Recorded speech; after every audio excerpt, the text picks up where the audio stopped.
가지만 말씀드리겠습니다. 우리가 오늘은 이 자리에 모인 거는 소중한 시간을 내서 모이는 게 아깝지 않을 일이라고 생각을 하는데, 그 중에 하나는 우리가 살아가는 데 있어서 우리가 사는 거는 정말 우리가 보고 듣고 공부하지 않은 삶은 우리의 삶과는 상관이 없어요. 내가 아는 만큼 사는 거거든요. 그러니까 나와는 객관적으로 달리 존재하고 있는 그런 삶들이 내가 알지 못하는, 내가 제대로 알지 못하면 그런 삶은 없는 거다. 거꾸로 얘기하면 내가 제대로 알아야 제대로 올바른 삶을 살 수 있지 않겠나 이런 생각이 듭니다. 그래서 거짓된 삶이 아니라 정말 의미 있는 삶을 살려면은 내가 인간으로서 또는 어떤 한 사회 구성원으로서 제대로 된 교육 그리고 사실을 이해하고 받아들이지 못하면은 나의 삶이 완전히 왜곡될 수도 있다. 이런 것에 대해서 같이 한번 고민해보는 시간이 됐으면 하는 그런 바람입니다. 그러리라고 생각하고요. 통일포럼 과정이 하루하루가 그렇게 될 거라고 생각을 합니다.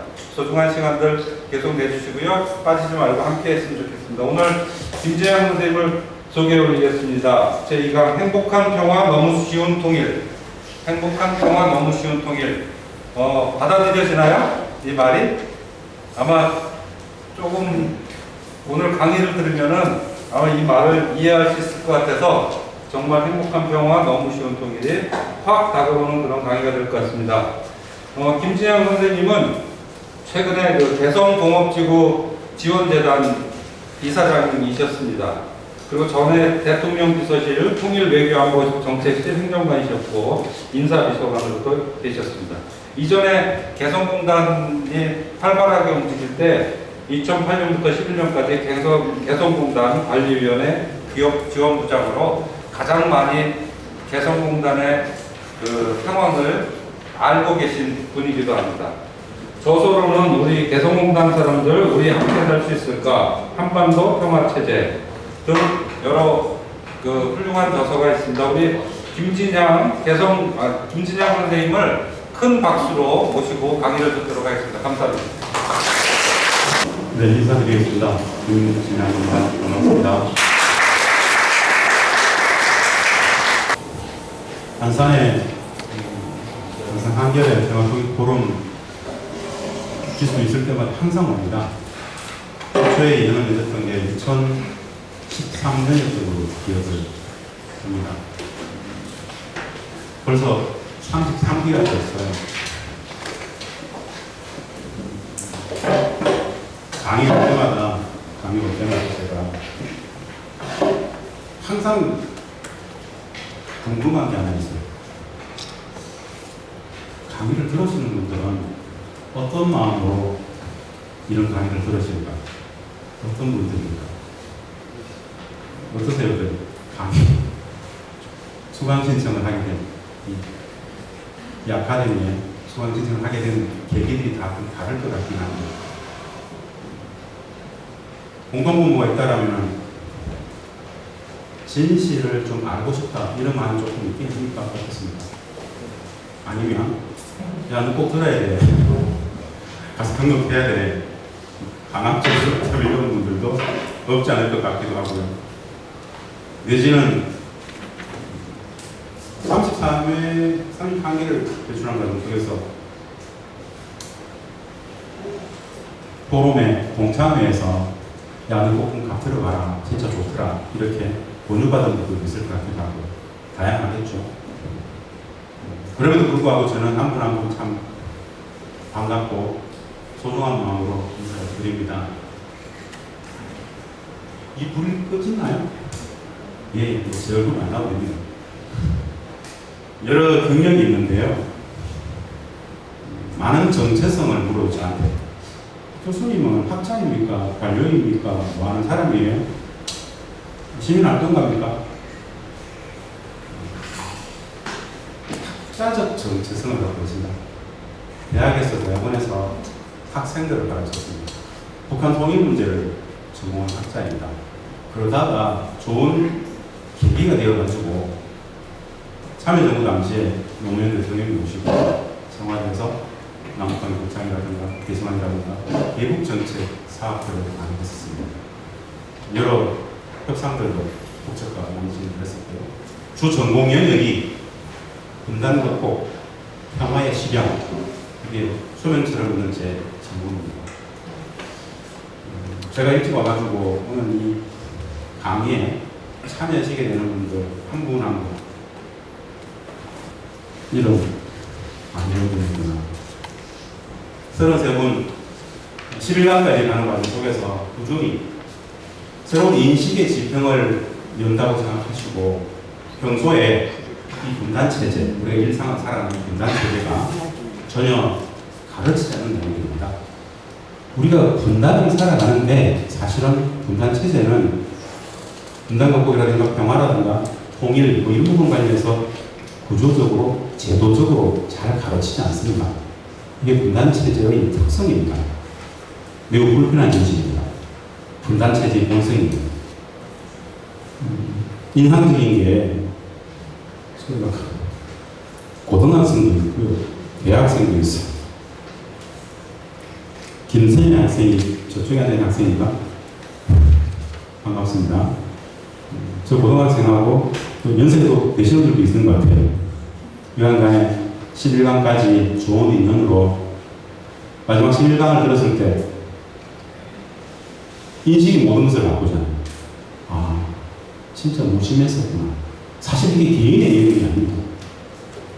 정부가 구조적으로 국가가 제도적으로 통일교육을 해야 되는데 분단체제는 통일교육을 하지 않죠. 분단체제는 분단교육을 합니다. 이런 문제식 자체를 가져본 적이 없을 거예요.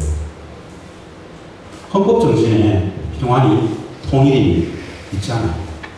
헌법정신은 헌법가치로서 평화 통일을 이야기해요. 진짜 평화를 이해하려면 적대, 정오, 반목, 질시, 폭력, 이 전쟁의 담론 말고 화해, 협력, 나눔, 배려, 관용, 소용 이런 담론들을 국민들한테 가르쳐야 되지 않습니까? 왜 미움을 가르칠까요? 아주 이쪽 분야를 제가 오랫동안 전공했던 학자 입장에서 분단 체제가 유지되는 아주 단순한 비밀이 있어요. 이 분단 체제는 어떻게 유지되는지 아세요? 뭐 구조적으로 국제적으로 분단되어 있기 때문에 휴전을 중심으로 남과 북이 전쟁적 상태를 못 끝내고 있기 때문에 분단인데 이 분단이 유지되는 단순한 비결이 하나 있어요. 단순한 비결. 이쪽 분야로 어떤 영감을 둬야 돼요. 그게 뭔지 아세요? 하루도 빠짐없이 매일같이 북에 대한 미움과 적대, 정오, 혐오를 계속 양산하면 됩니다. 누가 할까?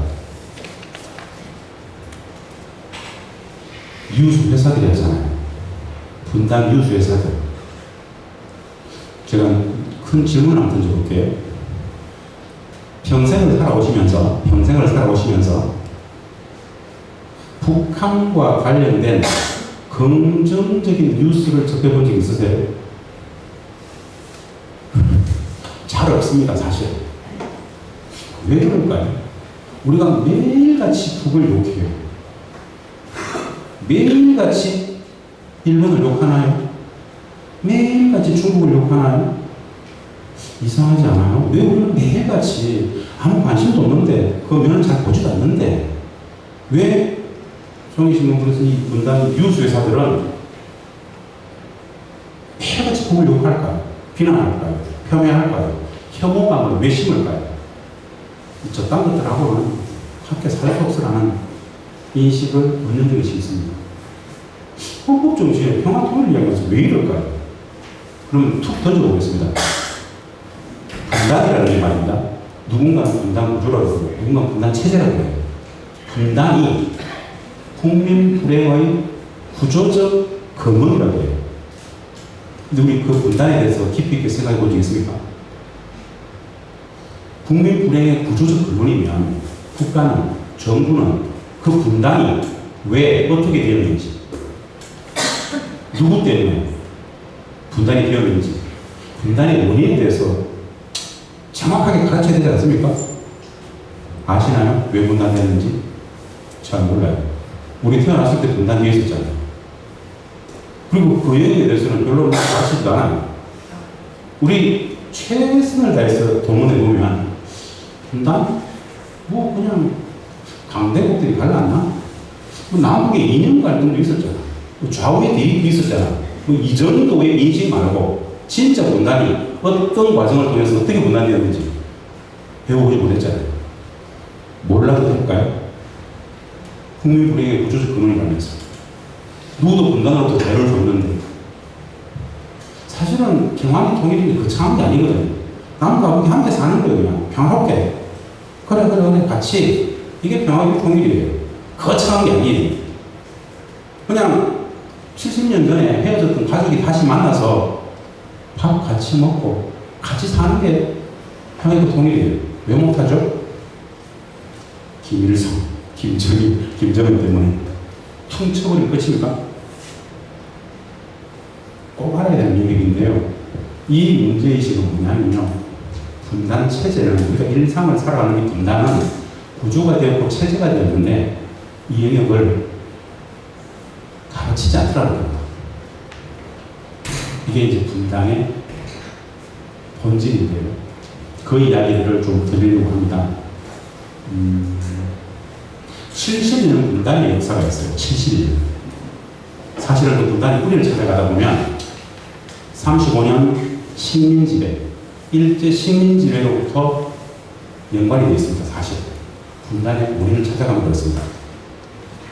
이 100년의 역사에 대해서 반출을 하고 뭔가를 끄집어내야 되는데 최소 분단 70년의 역사를 이 1시간 반, 2시간이라는 시간 동안 설명이 가능할까요? 불가능합니다.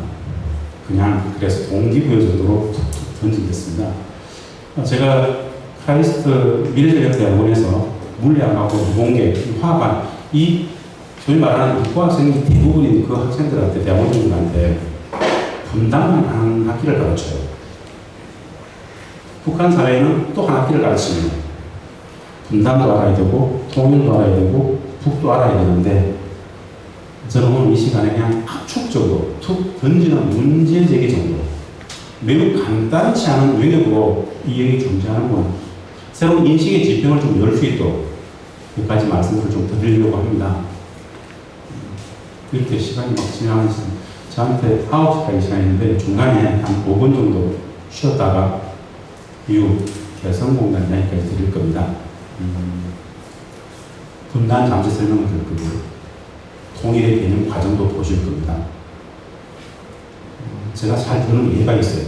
통일 교육의 부재와 관련해서 가장 상징적인 게 뭐냐면요. 조금 더 설명드릴 텐데, 우리 대한민국에는 32년 된 국가의 공식 통일 방안이 고유명사로 있습니다. 아시는 분들 한번 들어보세요. 똑같은 질문을 우리 국민들한테 던지면요. 1%도 몰라요. 다 몰라요. 32년 된 엄중하는 나라의 공식 통일 방안이 있는데 안 가르쳐요.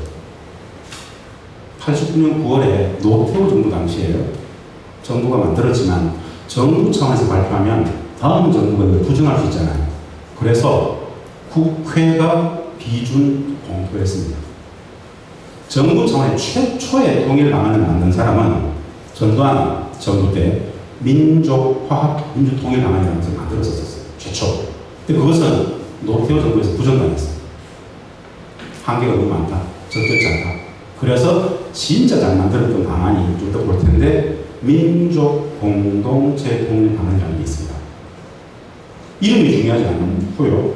통일의 실체적 개념 어떻게 설명하냐? 통일은 뭐냐?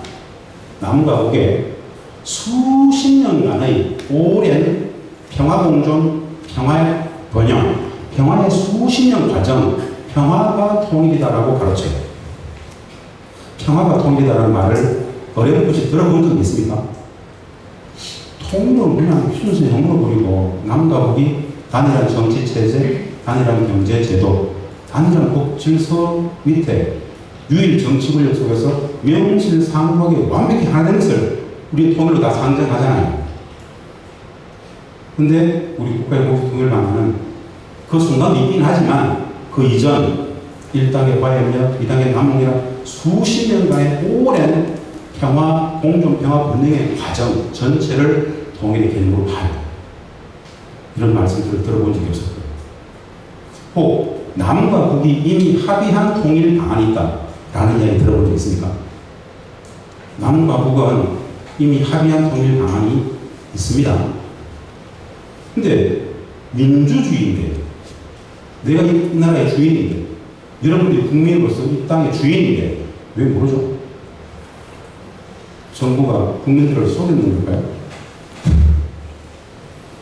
2000년 6.15 공동선언에서 남과 북은 통일 방안을 합의했습니다. 남과 북이 합의한 통일 방안이 뭐냐면요, 바로 우리 대한민국의 국가의 공식 통일 방안 중심으로 통일 방안을 합의했어요. 왜 우리는 모르죠? 북측은 22년이 지났는데 지금도 6.15 공동선언, 6.15 그렇게 하자고 얘기하고 있어요. 우린 정작 몰라요. 너무 이상하지 않아요? 매우 이상하죠. 분단체제는 분단 심화 교육을 하지 통일 교육을 하지 않습니다. 제가 아까 이런 말을 썼죠. 분단 뉴스 회사들이겠죠. 보편적인 언어가 있어요. 언론. 언론이라는 보편적인 단어가 있죠. 근데 저는 언론이라고 얘기하지 않아요. 그냥 뉴스 회사일 뿐이에요. 우리가 언론이라고 얘기하는 순간 어떤 표현이 가르칩니까? 언론은요, 사회적 공기로서 정확성, 공정성, 객관성, 시성, 공익성을 담보하는 게 언론의 뉴스 형태예요. 정확성, 공정성, 객관성, 시성, 공익성을 담보하는 언론이 대한민국에 있나요? 욕하고 싶지 않아요? 전 진짜 막 용서가 안 돼요. 왜 용서 안 되는 줄 아십니까? 그 거짓은 말입니다. 그 뉴스 회사들의 거짓은 철학적 배경이 뭐가 있는 줄 아세요? 국민들을 지배의 대상으로 보기 때문에 거짓말을 할 수 있는 거예요. 국민이 국가의 목적인데, 민이 주인인데, 이와 같은 진실을 국민들에게 보고해야 될 의무가 있는 게 언론의 역할이에요. 근데 국민들을 상대로 페이크니, 거짓이, 가짜뉴스를 일반화시키잖아요. 국민들을 뭐로 보는 거죠? 그 시점에서 도무지 용서가 안 되는 거예요. 정치적 생명이 아니라 정신적 생명이 한마디로 뭐죠? 착살하는 거죠. 언론이 이야기하는 건 진실 이해되잖아요. 우리는 그렇게 진실을 믿잖아요. 근데 가짜예요. 그 어떻게 범죄행위죠. 분단 제재는 진짜 많은 분단 뉴스 회사들에 의해서 작동이 되는데 그 분단 뉴스 회사들은 왜 그럴까요? 누구하고 거래할까요? 몰라요. 정부하고 할까요? 그 브라더스 대한민국에서 진짜 큰 힘은 어디서 나올까요? 이런 문제식 자체를 가져본 적이 없어요. 그냥 평범한 일상을 살았을 뿐입니다. 분단 통일국 관련해서 그냥 툭툭 문제식을 던지고 마지막에 개성공단 이야기까지 좀 드릴 겁니다. 주로 사진을 볼 거예요, 개성공단. 우리가 몰라도 너무 몰랐던 이야기들인데요. 진실을 찾아가는 인식의 새로운 지평을 열어가는 그런 과정이라고 생각하고, 아, 간단치 않은 내용이 있었구나. 이 부분을 도외시에서는 우리의 삶 자체가 굉장히 불안할 수밖에 없고, 저는 행복한 평화 농신 통일이라고 늘 주장을 합니다. 늘 맞는 이야기예요. 다만 우리는 이 통일의 개념, 과정, 절차, 방법을 모를 뿐이에요. 갑자기 균수에 형성된다 그런 통일은 존재하지 않습니다. 통일에 찬성합니까 반대합니까? 라는 질문보다는 평화에 찬성합니까 반대합니까? 라는 것이 적절성이 없습니다. 왜? 통일의 실질적 개념은 평화이기 때문에 그렇습니다. 평화를 반대할 사람은 없어요. 거의 없습니다. 99.9% 아마도 평화는 찬성할 거예요.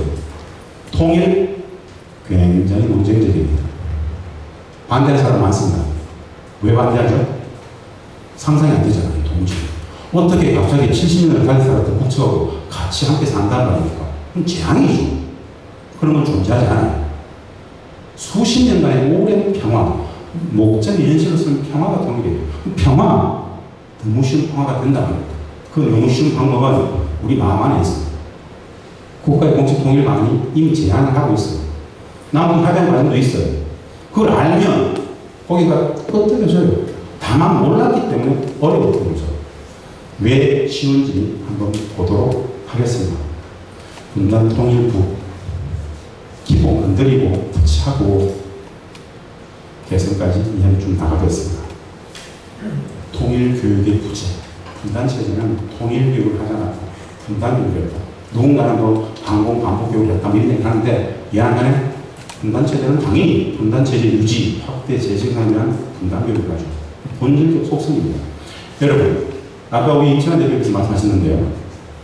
분단의 가장 본질적 속성이 뭐라고 생각합니까? 우리가 일상을 사는 분단이 있죠. 분단의 가장 본질적 속성, 가장 결정적인 속성 한 가지가 있어요. 바로 전쟁적 상태가 끝나지 않았다는 겁니다. 우리는 다 잊고 있어요, 사실. 국제법적으로 말입니다. 53년 7월 27일 휴전협정, 정례협정이죠. 이것은 말입니다. 전쟁을 쉬고 있는 협정이에요. 그래서 국제법적으로 이 한반도 땅은 하여튼 전쟁 중인 거예요.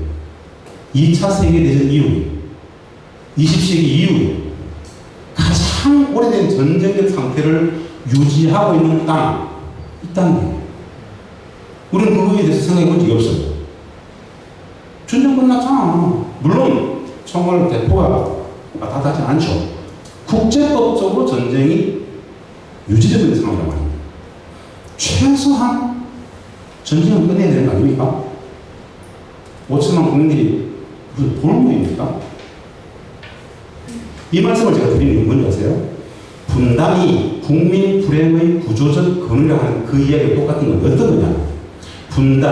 분단의 폐해, 분단의 비정상성, 분단으로 인해서 우리가 겪을 수밖에 없는 엄청난 삶의 힘겨움과 오순കൾ, 이것들은 말입니다. 한마디로 전쟁적 상태이기 때문에 겪을 수밖에 없는 힘겨움과 불의와 부당함이 전쟁이 안 끝났기 때문에 우리 기본권은 언제든지 우리 주권적 이해는 언제 항상 침받습니다.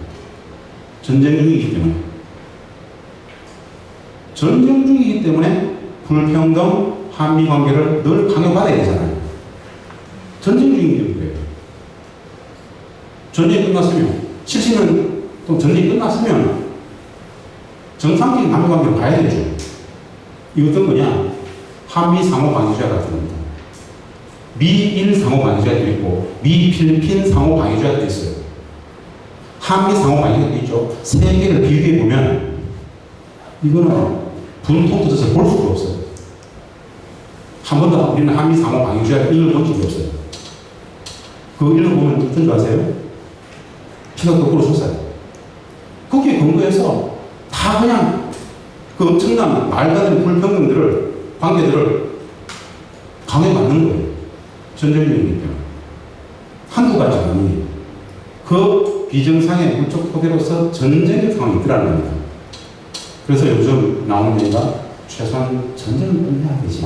종전 이야기가 나오는데 그 얘기들까지 단독으로 말씀을 좀 드리겠습니다. 자, 분단에 대한 이야기. 제가 분단을 하나 강의로 사는 이야기들을 다 드릴 수 없잖아요. 짧은 시간에. 꼭 한 가지만 기억하십시오. 외세. 분단의 본질입니다. 분단이 갖고 있는 그 본질, 외세.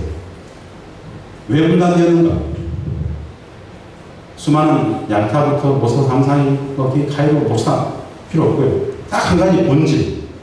우리는 우리의 의지로서 남과 북이 나누어 있을 것이 아니다. 우리는 분단되어짐을 당했다. 외세. 여기에 2차 세계대전 당시에 두 전범 국가가 나란히 작전의 연창을 하는 모습입니다. 독일과 일본이 2차 세계대전도 전범국가가 당시에 2차 대전 당시에 연천해가는 모습이에요. 이런 문제의식을 가져본 적 있습니까? 2차 세계대전에 전범국가였던 독일을 전범국가였기 때문에 그 전쟁 범죄에 대한 책임을 물어서 연합국은 독일을 동독과 서독으로 분단시켰어요. 전쟁 범죄에 대한 책임을 물었어요. 그래서 분단시켰던 거예요. 그게 분단의 이유죠. 똑같은 맥락과 이치대로 하면 전범국가였던 일본은 분할했어야 되는 거 아닙니까? 왜 일본은 분할되지 않고 우리가 분단되어지는 당했을까? 그런 문제점 가져본 적이 없어요. 안 가르쳐줬어요. 모르면 어떻게 되는지 아세요? 그냥 단순한 능력이 아니에요. 피해는 나요. 분단체제는 이걸 가리죠. 누군가가 분단을 기획했어요. 이 한반도의 분단을 누군가 기획했어요. 누가 기획했을까요? 이 한반도 분단 기획했나? 대충 감이 옵니까? 일본, 미국. 국제정치는 말입니다. 이거 한 가지 꼭 우리가 이해해봐야 됩니다. 국제정치는 자국의 국익이 절대선이에요. 자국의 국익이 절대선이에요. 당연한 이치예요. 자국의 국익에 도움이 되면 전쟁도 해버립니다. 자국에게 국익에 도움이 되면 식민지도 삼아요. 자국에게 국익에 도움이 되면 한반도 분단 정도는 아무것도 아니에요. 분단의 예문을 따라가겠습니다.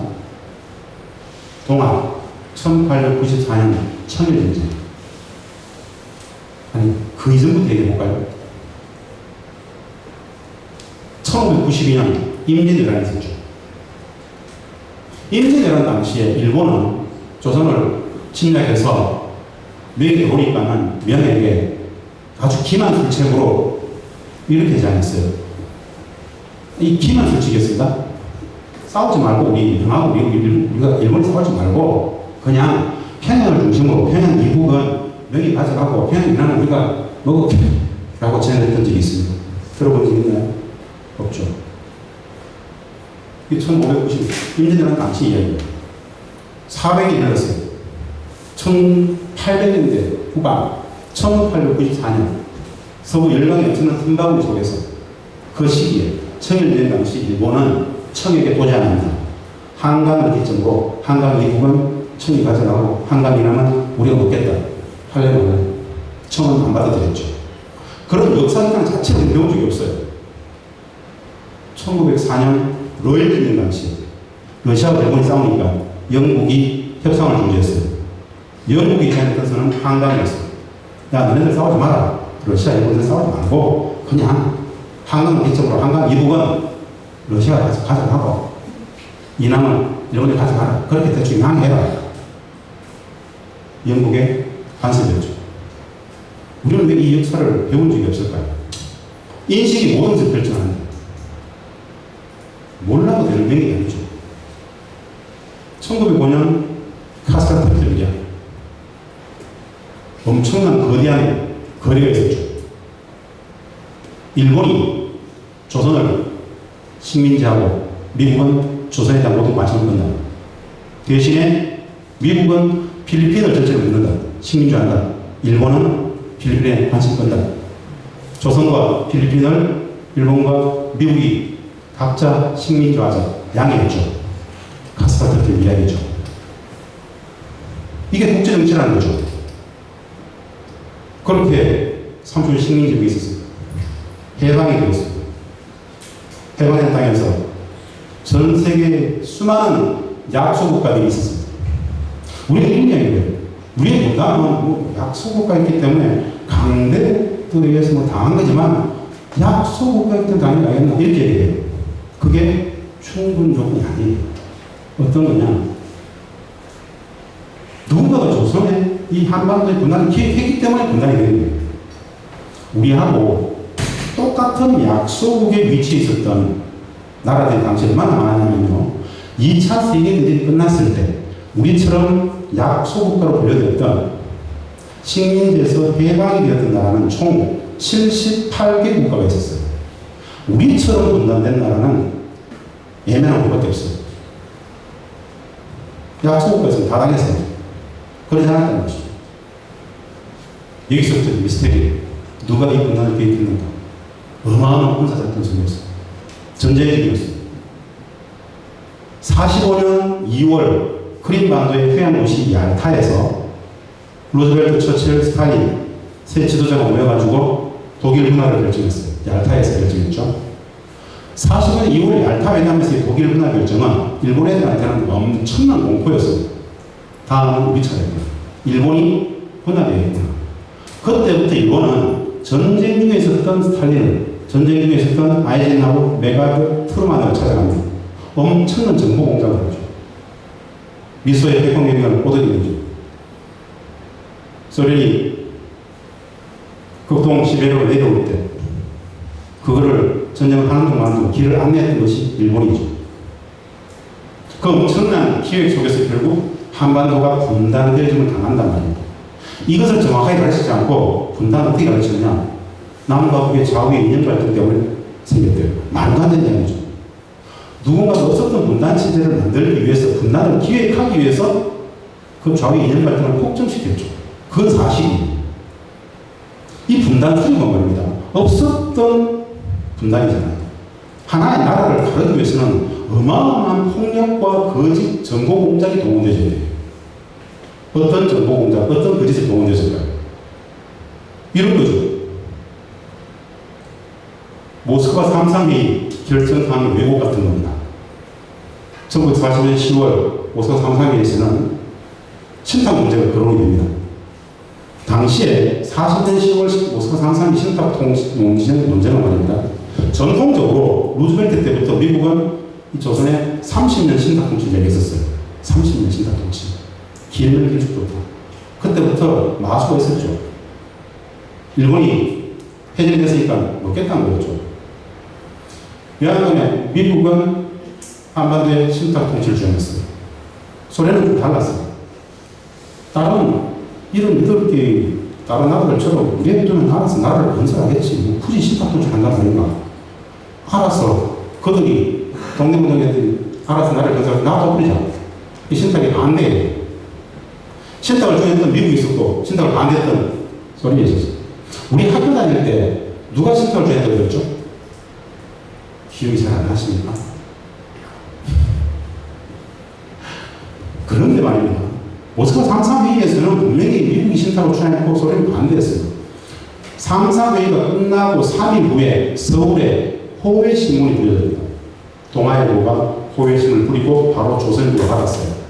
그 동아와 조선이 호외신문을 뿌렸을 때는 이렇게 나와요. 소련 한반도 신탁 통치 주장, 미국 반대, 역설적이에요. 이게 정보 공작이죠. 그런 게 가능했던 시기예요. 1940년 8월로 돌아오면 말입니다. 당시에 서울 시민들의 81%가 문맹이에요. 글자를 못 읽어요. 35년 식민지배는 그렇게 했어요. 그랬었어요. 그래서 그런 정보 공작이 강했던 거예요. 왜 미국이 신탁을 주장했고 소련이 반대했는데 그 조선 동아는 소련 신탁을 주장하고 미국 반대했다고 역선전했을까요? 이 첩보를, 이 정보 공작을 했던 게 미군정 CIC 첩보부대입니다. 어마어마한 글씨를 만든 거예요. 이 계기로 찬탑, 반탑, 진영들이 지키고 소위 말하는 어마어마한 독립운동세력들에 대해서 테러를 가하게 되는 과정이 이 틈바구니에서 좌우이념 발전을 폭정시키죠. 디바이드, 소위 말하는 분할통치. 일본이 떠나간 자리에 이 땅에서 신탁을, 식민지 끝나고 나서 이 땅에서 분단을 획책하고 주도했던 세력이 있습니다. 누굴까요?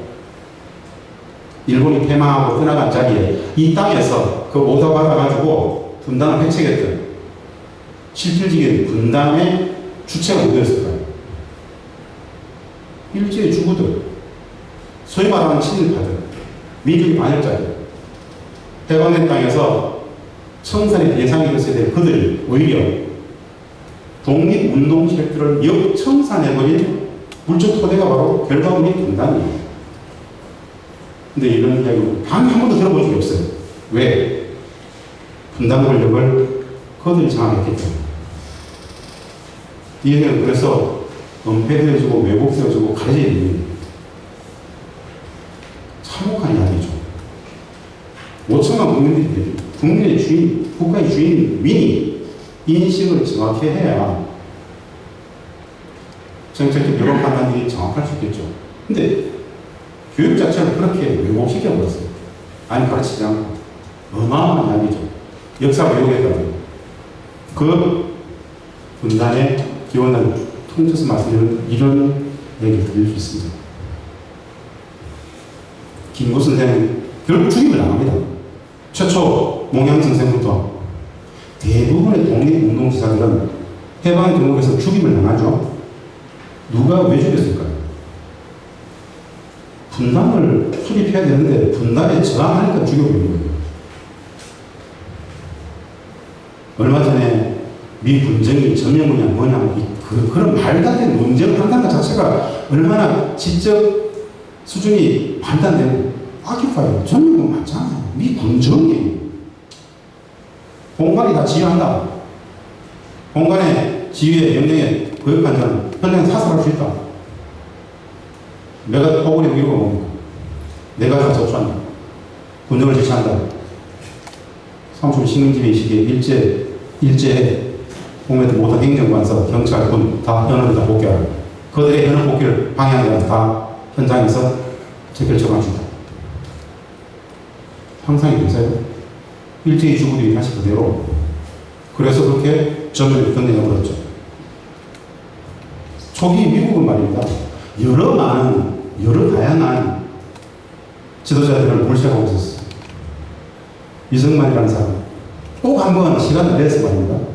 백년전쟁 같은 유튜브에 나오는 백년전쟁 이승만 쳐보세요. 이 사람이 어떤 짓을 했는지, 30년 식민지배 시기에 어떻게 미국에 가게 됐고, 미국에서 어떤 행적이 있었고, 거기서 어떤 범죄를 저질렀고, 그가 어떻게 미국과 결탁하게 됐는지, 그가 독립운동 세력에 끼쳤던 엄청난 해악이 어떤 거였는지, 한마디로 통째서 말씀드리고 가요. 이승만이라는 사람을 알면 입에 담을 섰을 정도로 이건 말도 안 되는 그게 초대 대통령이었어요. 근데 그 이전에 대통령이 되기 전에 이 사람이 어떤 짓을 했는지를 보고 있으면 참 이렇게 권력이 만들어졌나 싶을 정도로 그 영상이 좀 다 있다. 꼭 유튜브에 100년 전에 이승만을 한번 보십시오. 그러면 한마디로 가당창이 올 거예요. 파렴치한 이런 파렴치한이 없어요. 그 모든 건 동경에 있었던 메가드가 미국에 이승만을 불러가지고 지시를 하고 들어와가지고 결국 그 질서를 만들게 되죠. 이 많은 사람들은 결국 그 과정 속에서 죽임을 당하죠. 이게 48년 이야기입니다. 48년 조국 양당하는 외국 군대들의 경계 선언들 38선은 일각으로 종속시켰다. 38선 때문에 우리에게는 통일과 독립이 없고 자주한 문제 없다. 대중의 개화가 가정 이상 동족의 상장까지 되는 것이다. 48년 4월 당시에 김구 선생의 눈앞에 보였던 동족의 상장이 과연 뭘까요? 우리는 배운 적이 없잖아요. 우리는 동족의 상장 그러면은 한국전쟁을 동족의 상장으로 개념 정지시키죠. 48년 당시에 백범 선생의 눈에 피눈물이 나게 됐죠. 동족의 상장이 뭔지 아세요? 일제시대 때는 그래도 일제가 독립운동 세력들을 엄청 탄압했지 않습니까? 근데 이때는 말입니다. 소위 말하는 토의 어원이 이때부터 생깁니다. 일본이 떠나간 자리에 30년 식민지배 시기에 그들에게 중심했던 일제히 상한계, 일제히 주구들이 그들이 분단 권력을 만드는 과정 속에서 독립운동 세력들을 역청산해버리잖아요. 그것을 동족 상단을 얘기했어요. 이들은 식민지 시기 때는 일제의 뭐였죠? 소와 말이었어요. 근데 일제가 떠나간 자리였어요. 자신들이 권력에 절대를 써버렸죠.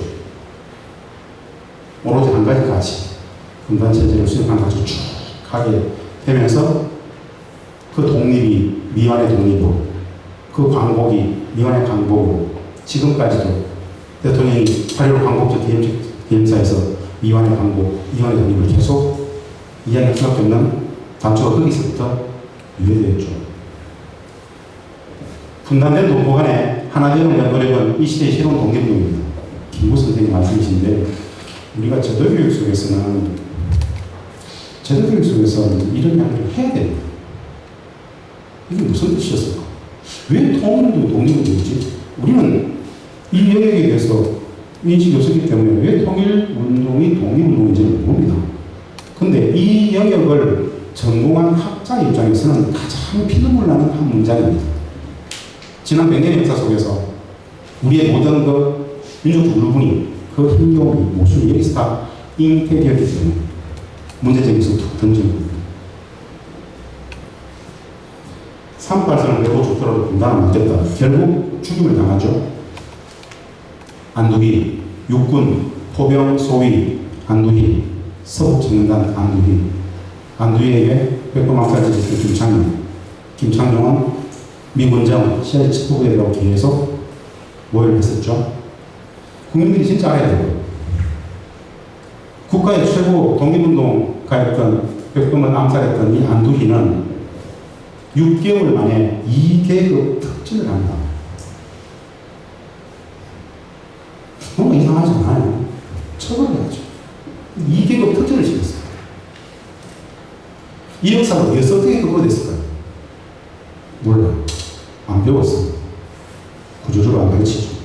개인의 관심에서 혼자 오고요. 이러면 안 되죠. 기본 인식은 갖게 해야 되죠. 왜? 민이 주인이기 때문에. 그들의 여론이 국가 정치 정책을 결정하기 때문에 기본 정보를 줘야 된다고 합니다. 그 기본 정보가 안 줬다고 합니다. 그 나라를 이야기하고 있습니다. 먼저 죽죠. 몽양 선생은 제일 먼저 암살합니다. 몽양 선생은 죽더라도 분단만을 막 이렇게 않겠나? 19번째나 이 테러 끝에 죽임을 당합니다. 가장 극렬하게 분단에 저항했거든요. 사실은 45년 해방 당시에 아시다시피 아실 거예요. 국내에서 가장 존경받던 독립운동가 이 몽양 선생입니다. 저변가 되겠죠. 학교에서는 뭐 정석이에요.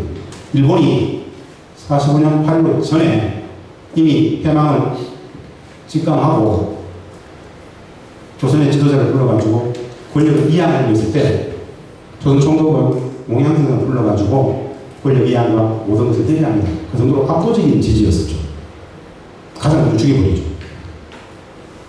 분단을 획책하고 대표했습니다. 그들은 전쟁이었어요. 삼수전 식민지배 시기에 일제히 주구들은 결국 해방된 땅에서 청산이 이상이지 않습니까? 자신이 살아남기 위해서라도 독립운동 세력들을 오히려 선제적으로 정리해야 자기들이 분단 권력을 장악하고 실질적인 통치 질서를 만들 수도 있겠죠. 그래서 독립운동 세력들은 괴멸당했습니다. 괴멸당했다. 뭐 이런 이야기까지는 네.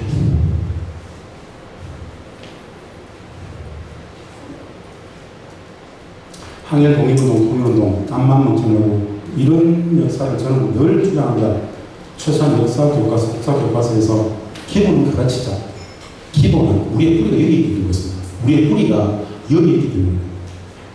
조마의 여사는 안중근의 어머니입니다. 윤봉길 명언 선생이 편지는 선을 넘는 분들도 많이 보셨죠. 소개를 담겨드리겠습니다.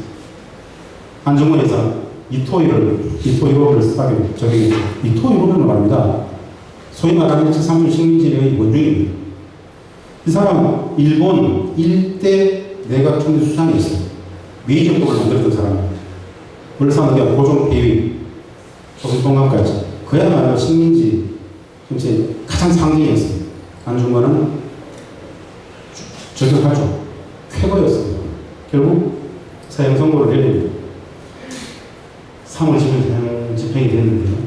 1심에서 사형을 선고를 했어요. 아들 안중근에게 엄마가 편지를 써요. 잠시 아들이 조금 고민하거든요. 항소를 해야 되는 나라다. 아들아, 그러지 하지 말라고 했으면 편지. 네가 만약 늙은 어미보다 먼저 죽는 것을 그러라 생각하면 이 어미는 웃음 때문일 것이다. 너의 죽음은 너의 한 사람의 것이 아니라 조선인 전체의 공분을 짊어지고 있는 것이다. 네가 항소를 한다면 그것은 일제의 목숨을 구분하는 짓이다. 네가 나라를 위해 이에 이르는 즉 땀만 먹지 말고 죽어라. 이 편지를 쓰고 면회 안 합니다. 죽어라. 무슨 말도 안 되는 고민을 하고 있는 아들아, 너는 죽어야 된다. 어머니입니다. 우리는 이 역사를 몰라. 배우지 않았어. 피눈물 나는 얘기죠. 아들을 위해서 대신 죽음을 택해 준다는 게 모성이죠. 근데 이 어머니는 아들에게 너는 죽어야 된다고 이야기하고 있어요. 이 통일의 역사를 조금 우리가 알아야 되는데 몰라요. 안 가르치죠. 분단 권력을 만들었던, 분단체제를 만들었던 그 일제의 후예들, 그들은 두려워서 가르칠 수가 없어요. 다 그들이 던지시잖아요. 결국 마지막 쓰신 제1이라는 사람이 남기시고 돌아갔어요. 매원 선생은 아시죠? 이 사건은 동아시아 역사를 갖고 있는 사건입니다. 사실은 진짜 엄청난 사건이에요. 중국의 심장이잖아요. 중국의 심장. 상해에서 일본이 어마어마한 퍼포먼스를 하는 거예요. 전 중국을 상대로 압도적인 퍼포먼스, 시위를 하는 거죠. 전 성별 축하기 일주가 했어요. 근데 그 상해에서 한쪽도 아닌 조선의 청년이 완벽히 다 폭발시켜버리죠. 그래서 장개석이 100만 대원하지 못한 일을 조선에 청리했다. 3천만 조선 민족이 사업 중을 그렇게 한다. 이 사건을 계기로 장개석은 대한민국 독립에 대해서 전폭적인 지지를 포스탄 카이로에서 계속 장개석은 조선은 즉각적으로 독립시켜야 된다고 계속 강하게 루즈벨트라든가 다른 지도자들이 안 된다고 했고 무슨 소리 하냐. 조선은 반드시 해야 된다. 결국 이 사건을 계기로 국공합작등 모택동과 등소평은 모택동과 누구죠? 장개석은 국공합작을 해서 대일항전을 나서게 되죠. 그래서 동아시아 역사를 바꿔통한 역사입니다. 중요한 건 말입니다. 이 사건은 매원 선생은 작심하고 오랫동안 기획해서 했던 사건이에요. 근데 뭐 이 편지들, 이거는 그 사이에 나서기 전에 썼던 편지예요. 죽으면 어떻게 해야 되겠다. 갑니다. 썼던 편지고요. 사형 선고받고 썼던 편지는 강부의 사형 도둑이 무슨 말이에요? 그 전에 시라카와 사령관, 이 사람은 일본의 전쟁 영웅이에요. 그 자리에서 복사시켰어요. 이 시라카라는 이름, 여러분 혹시 들어본 적 있어요? 진안이죠. 진안. 일본의 전쟁 영웅이에요. 이 사람을 진짜 흠모했던 한 사람이 저 이름을 따가지고 자신의 이름으로 썼던 사람이 있어요. 지난해 대한민국을 결석했던 공인묘지에 가야 되나 말아야 되나 엄청 논쟁이 있었던 백선엽 씨. 백선엽 씨는 일제의 장교였죠. 일제식민 장교였어요. 그가 가장 중요했던 사람이 시라카와예요. 그래서 백선엽은 일본명이 시라카입니다. 참 아름다운 얘기죠. 정작 중요한 것은 그 역사를 우리가 모른다는 게 더 서글프죠. 알면 참 이게 공부하는 것은 기본 정보를 다 줘놓고 판단하는 게 돼요. 결국 백선엽은 뭘 했습니까? 이 시기. 만주에서 결국 동양권 팬들을 토벌 부대장이었어요. 그 역사의 권력들이 어떻게 욕심이 있었는지 은폐해야 되죠. 결국 사형 선고 직전에 마지막 썼던 편지입니다. 아들들에게 썼던 편지. 너희도 많은 피가 있고 뼈가 있다면 조선의 투사를 해라. 태길도 기다리고 나의 찾아와 한 잔 술을 부으면 너희들은 아버의 없으면 슬퍼하지 말아라. 이게 24살 때예요. 24살 때. 기본 공동체 건강 뿌리가 어디 있다는 것을 우리가 진짜 알아야 된다면 이 정도는 교육을 해야 되는데 이제 많이 나아지고 있습니다. 이제 이런 걸 소개해요. 이제 70년 지난 역사 속에서 이제 소개하고 있다는 정도. 예. 신철 선생의 이야기입니다. 역사를 잊은 민족에게 미래는 없다. 역사를 몰라요, 우리 지금. 분단체에는 안 가르쳤고 있어요. 안 가르쳤긴 몰라. 그래서 미래를 임할 수도 없어. 기본. 이완용 분 아실 텐가? 조선의 독립선동, 노선동, 이거 3.1운동을 이렇게 평가했어요. 이완용이. 3.1운동이 나니까 독립선동은 허설이고 망동이다. 2019년 당시에 일본이 경제실패, 반도체 부품 안팎 이러니까 어땠죠? 모 당의 대표가 한일 정서는 우리네 같은 자존심이다. 이게 지금 100년의 역사인데 어떻게 똑같은 이야기를 하고 있을까요? 분단체에 대한 이야기입니다. 후가면서 권력이요, 정치 권력이요, 누가 권력을 잡았어요? 라는 관점에서 본다라면 일제 식민의 현재 정민적 속성을 갖고 있습니다. 누가 권력을 잡았는가라는 관점에서 본다라면 그 수준이 많이 이완되고 많이 퇴색되고 희석이 됐지만 그 면면이 이어지고 있더라는 이야기입니다. 이런 것도 이완용의 조카 이병도의 아들 이런 사람들이 이렇게 하고 있어요. 이병도가 누굽니까? 조선사 편수에 식민사관을 만들었던 사람이 일제에 복무했던 조선사 편수에 조선총독부 산하에 식민사관을 만들었던 주체예요. 이병도가. 근데 이런 해방된 땅에서 뭐하죠? 서울대 국사학과 만들고 신석고 고려대 사학과 만들고 중등부 양성도 만들어가지고 그 제자들을 전국의 대학 학교에 역사교육 선생님 다 보내고 있죠. 참 그래서 이 얘기 이제 가려져 있죠. 압도적으로. 일제는 일제의 주부들을 키웠고 그 일제의 주부들은 분단의 주가 되었고 오로지 분단만이 이들이 살아남을 수 있는 유일한 생존 근거였어요. 일제의 주부들, 친일파들, 민족의 반역자들은 말입니다. 세 가지 공통점이 있습니다. 첫 번째, 그들이 가장 싫어하는 단어가 있어요. 이 일제의 주부들이 가장 싫어했던 단어가 있어요. 민족이라고 해요. 민족이라는 단어를 쓰면 히스테리 받는 거예요. 왜? 그들 민족이 없었어요. 일왕의 중심이잖아요. 민족 그러면 다 뭘로 보죠? 알게 것이. 두 번째, 사회라는 말을 굉장히 싫어요. 이들의 문화의 근저에는 개인만이 존재해요. 개인만. 나만 잘 되는데 개인. 그리고 이들이 굉장히 싫어하는 단어, 역사, 진실 이런 거. 일신의 영달을 위해서 민족을 배신하고 공동체를 배신하고 일제히 죽은 것이었잖아요. 그들이 추구했던 가치, 문화는 진짜 허접한 말도 안 되는 문화예요. 그것을 희석화시키는 과정이 평화적인 과정이기도 합니다. 분단, 항일 독립을 걸어오는 사회안전법이 결국 국가법입니다. 국가법은 이유는 아닙니다. 일제 시기에 독립운동을 처벌했던 게 사회안전법입니다. 그래서 신철 선생 같은 사람, 윤동주 시인 같은 사람들을 묶어가지고 처벌했죠. 윤동주 시인 같은 경우는 어떻게 죽은 줄 아세요? 7.3.1 부대 가서 생체실의 대상이었습니다.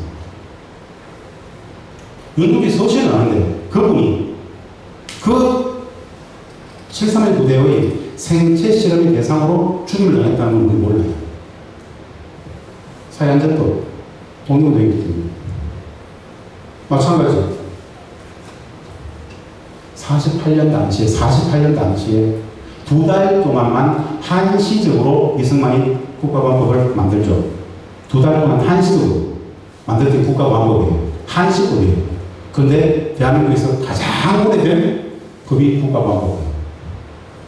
이 뿌리가 사회안전법에 있어요. 똑같아요.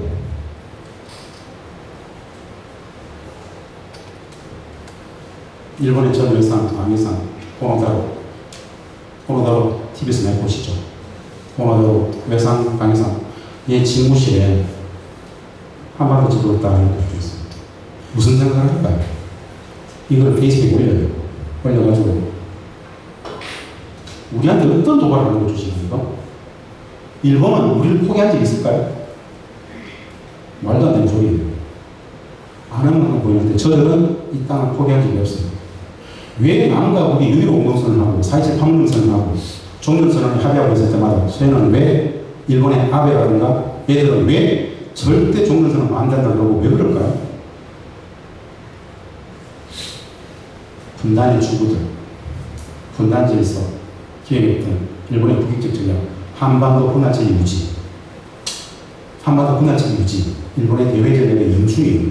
대중국 전략은 돈을 나와요. 일본의 대외 전략을 펼쳐 있어서 기본 조건으로 상수로서 존재해야 되는 거예요.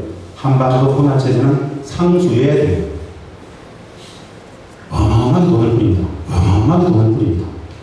한반도 분단체제 심화에 어마어마한 돈을 뿌립니다. 수많은 거래들을 합니다. 엄청난 거래들을 합니다. 미국에서 대로비로 뭐 1억 달러씩, 2억 달러씩 1년에 쓴다는데 그만큼 쓰지 않다고 해서 국내 수많은 학자들, 수많은 연구소들 좀 더 말씀드리겠지만 통일 병원 같은 남북의 적대와 대립을 심화시키는 그런 이데올로그들 양상하고 관련 농도들을 만들어내고 하는 것이 그런 것도 좀 공부가 되고 있지 않죠. 예, 총체적 비정상의 토대 분단. 예, 분단은 사실은 제가 하나씩 아니라고 그랬지 않습니까? 이제 분단의 뿌리를 퉁퉁 쳐서 그냥 아주 너무 무겁다고 말씀드렸어요. 근데 이 분단의 폐해는 땅만 다른 게 아니죠. 사람도, 가족도, 공동체도 어마어마한 양입니다. 진짜 어마어마한 양이죠. 70년 체제가 되었습니다. 가족 다시 만나서 밥 한 끼 나누는데 그게 통일이 하는 게 아니잖아요. 너무 쉽죠. 상상만 해도 쉬워요. 근데 이거는 우리한테는 도무지 눈에 안 다가오죠.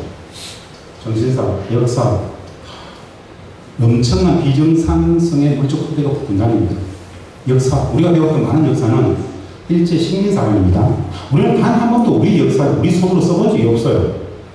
해방이 되었을 때 48년 8로 정부 수립하고 나서 일선학교에서 가르쳤던 역사 교과서는 조선 총독부가 만들었던 역사 교과서하고 싱크로율이 95%예요. 우리는 그 역사를 못 써봤어요. 일제히 주부들이 권력을 장악했기 때문에 학회, 문화 권력, 언론 권력 다 마찬가지잖아요. 그대로 가르칠 수밖에 없죠. 엄청나게 많은 식민사관들이 우리 가슴에 내적이 있습니다. 우리는 그것을 진실로 알고 있어요.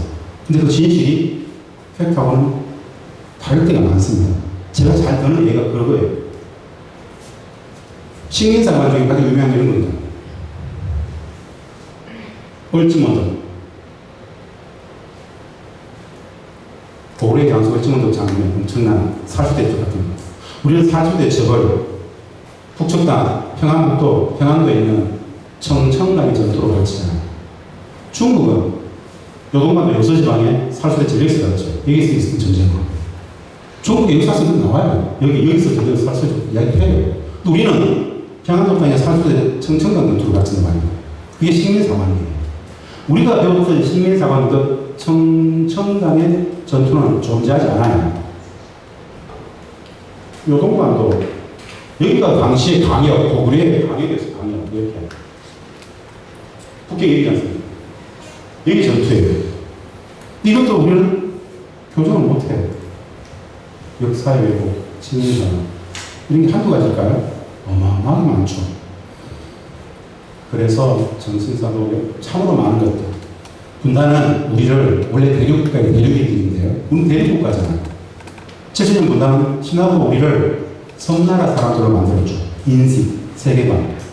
우리는 바다를 건너지 않고는 외국을 나가볼 수가 없어요. 북은 막혀있잖아요. 철도도 하고 막혀있어요. 그래서 바다를 건너야만 외국을 갈 수 있어요. 그래서 외국 여행의 고유 명사를 보편적으로 다들 그냥 해외여행을 얘기해요. 해외여행은 섬나라 사람들 인식이 많이 되잖아요. 1936년 독일 베를린 올림픽 당시에 말입니다. 우리 송기성 선생님, 마라톤에서 금메달하셨던 송기성 선생님은 부산에서 대구, 대전, 서울, 평양, 신의주, 강동, 하얼빈, 블라디보스토크, 모스크바, 바르샤바, 베를린까지 기차 타고 갔었어요. 근데 분단은 우리를 신학으로 섬나라적 세계관에 가둬버렸죠. 그냥 총체적 비정상 물적 토대로서 환경으로서 분단이 존재하더라는 것들을 그냥 상징감 써본 겁니다. 이런 것들을 정상화시켜내는 과정이 평화를 찾아가는 과정이다라는 정도로 말씀을 드립니다. 유일한 선은 아니요. 유일한 악은 무지다. 소크라테스의 경고인데 깊이 있게 고민해보도록 하겠습니다. 무지가 결국 악이 될 수 있다는 거예요. 몰라서 오해하잖아요. 오해해서 갈등하고 싸웁니다. 이해하고 알게 되면 싸울 일이 없어요. 모르기 때문에. 근데 총체적 비정상적 토대로서 분단 때문에 안 가르쳤기 때문에 우리는 구조적으로 못 배웠는데, 안 가르쳐 못 배웠는데, 우리의 인식, 의식, 세계관이 가끔씩은 학의 입장에서 할 수 있겠더라 라는 살이 떨리는 상황에 직면이 되는 거예요. 진지하게 하는 성찰력을 들여서서 어떻게 하는 건지 던져봤습니다. 통일의 이유는 한 가지만 꼭 기억해 주십시오. 평화가 통일이라는 평화가 통일이라는 평화가 통일이라는 것만 꼭 좀 인식하시면 좋을 것 같습니다.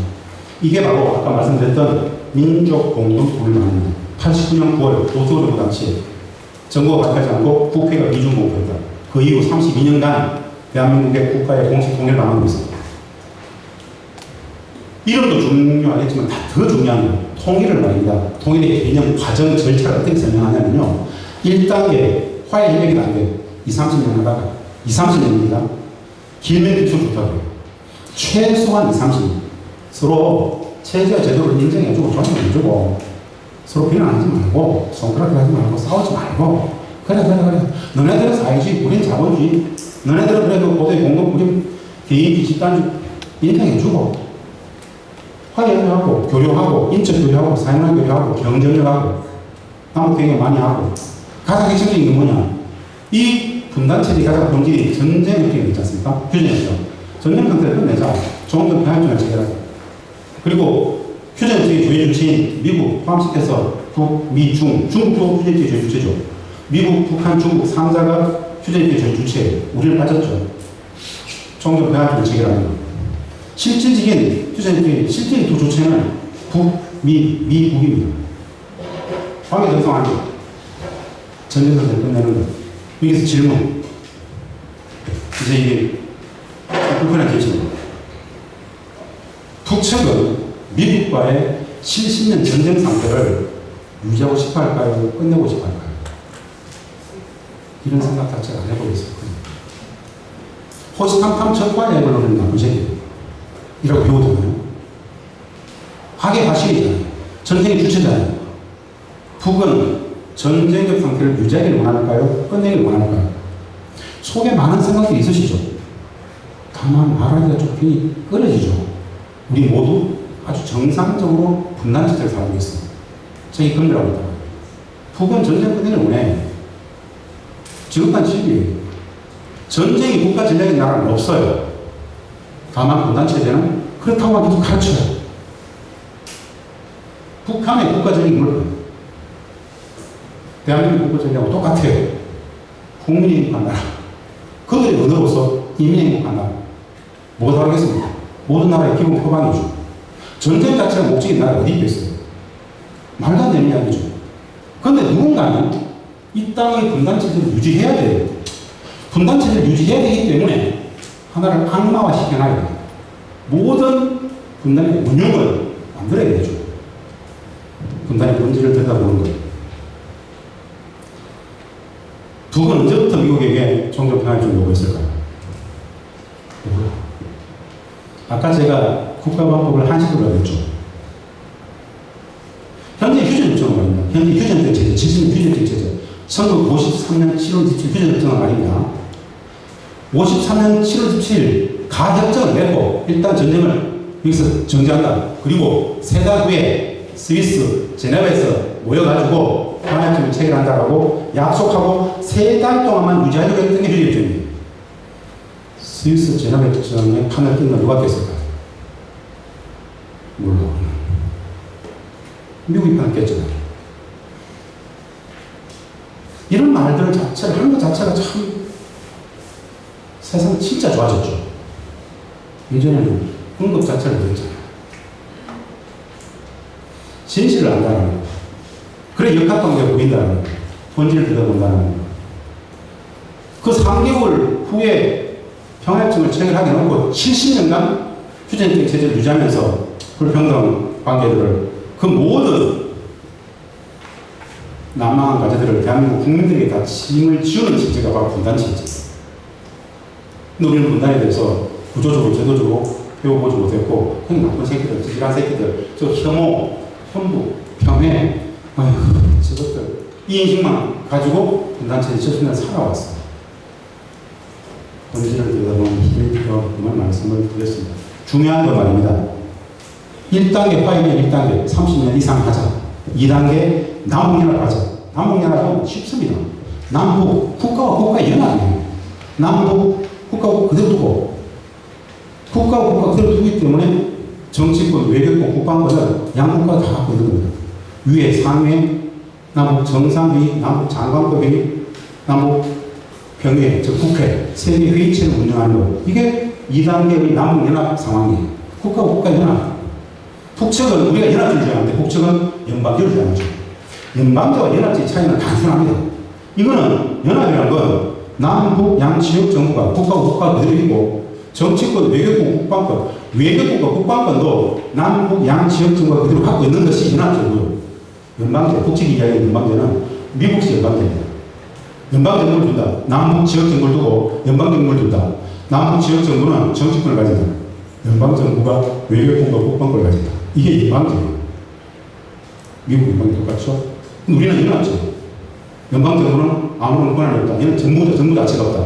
세계 회의체만 있다. 이게 연합이에요.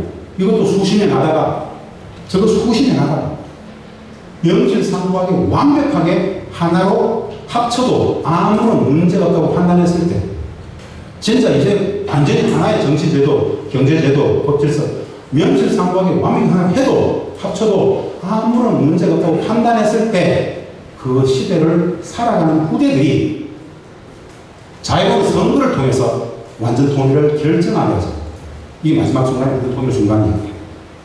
그래서 수십 년간의 오랜 평화의 과정 전체를 통일의 실체적 계획으로 본 거예요. 그리고 이 방안은 말입니다. 이 기간이 길면 길수록 좋다고 합니다. 굳이 써줄 필요 있습니까? 저는 오고 가고 왔다 갔다 하고 여행하고 인적 교류하고 경제운전하고 뭐 이러면 되는 거예요. 그럼 되잖아요. 굳이 뭐 정치 권력을 하나로 만들고 그럴 필요 없죠. 그렇게 하다가 연합하다가 완전 통일은 이제 해도 되겠나? 서로 물어보고 선거를 통해서 그러자고 판단해서 가면 된다는 거죠. 서둘 필요 없다. 이 수십 년의 과정 속에서 한 가지가 들어갔어요. 박정희 대통령이 72년 7.4 공동성명 때 남북 통일의 기본 원칙으로 제창했던 거예요. 상호 존중. 다름을 인정해버리자. 다름을 인정해버리자. 인정해주자. 인정하자는 싸움. 차이와 다름을 옳고 그름이니 맞고 틀림이니 선과이니 이 부분부터 흑백 논리로 재단하지 말고 또 다르네. 다른 것을 굳이 틀리게 하지 말자. 차이를 차별하지 말자. 그 마음이면 이미 평화 시작됩니다. 상호 존중의 마음으로서 평화가 시작되고 상호 존중의 마음으로 통일도 완성된다라고 이야기하는 것이 바로 민족 공동 통일 방안의 통일 기본 정신입니다. 행복한 평화 너무 쉬운 통일의 너무 쉬운 다름을 다름으로 바라봐 주는 마음. 그 마음 한 자락이면 이미 평화의 이미 통일이라는 것이죠. 우리 안산 거의 약 70년 육박하죠. 고려인, 유노동자, 대한민국에 아마도 가장 많은 외국인 노동이 됐습니다. 우리 그분들을 틀렸다고 얘기하지 않잖아요. 다르고 다양성 존중 관점에서 인정하잖아요. 그 마음에 반에 반이면 됩니다. 북측은 담담하니 5천년을 함께 살았어요. 말이 같잖아요. 정서가 같아요. 남과 우리 14년간 집단적으로 같이 살아왔어요. 개성에서, 개성 공간에서. 14년간 남과 북의 6만의 노동자들이 함께 살았어요. 만나보니까 틀림이 아니었어요. 다름이었어요. 그 다름은 진짜 재밌어요. 희한하죠? 좀 다르네. 너무 같아요. 5천년을 함께 살았다는 게, 이래서 정서가, 생각이, 사고방식이 거의 비슷해. 체제와 제도가 다를 뿐이에요. 이것도 우리는 범죄가 되어가지고 안 나갔으니까, 못 만나봤으니까. 조금 더 말씀드릴 텐데,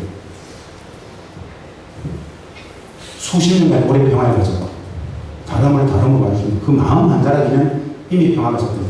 그 마음으로 통일이 완성된다. 상호 존중의 마음. 그겁니다. 여기서 제가 꼭 제시한 게 있죠. 대한민국 국민들의 가슴 속에서 통일을 가장 반대하게 만들었던 한 가지 단문이 있어요. 통일비용론. 통일비용론. 화해전부터 완전 통일까지 어느 정도의 통일비용이 들 것 같습니다.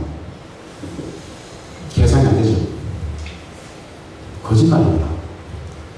통일비용론은 거짓말입니다. 통일교육의 부재가는 가장 치명적인 오류예요. 이 과정에 어떤 통일교육이 될까요?